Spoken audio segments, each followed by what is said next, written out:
বিধাতার অধ্যায়ন রচন বিহীন জন দর্পণ তার কিবা কাজে। বেদ বিদ্যা তো এগুলো না জানেই ভালো ছিল, যদি আমরা গৌরকে বুঝতাম, যদি তার ভক্তকে আমরা ভজন করতাম।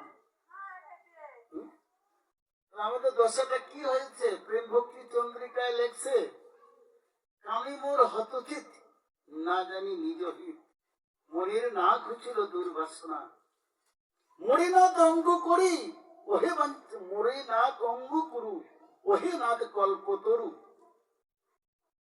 এবার দেখুক সর্বজন, আপনি পলবে সব শুনিয়া গোবিন্দ রব, সিংহ রবে সব দুঃখ চলে যাবে, একান্ত হয়েছে যার ভজন। ভজনটা যদি ঠিক হয়, কোন দুঃখ তাকে বশ্য করতে পারবে না, দুঃখকে দুঃখ মনে করবে না। গীতায় বলছে না, গীতায় কিন্তু লেখা আছে, স্বর্ণে লস্টরে সোনার লোহার সঙ্গে তুলনা করা হয়েছে, যদি সোনা থাকে লোহার সমকক্ষ দেখবে, এরকম যদি সুখ আর দুঃখ থাকে তাকে সমান জ্ঞানী দেখবে।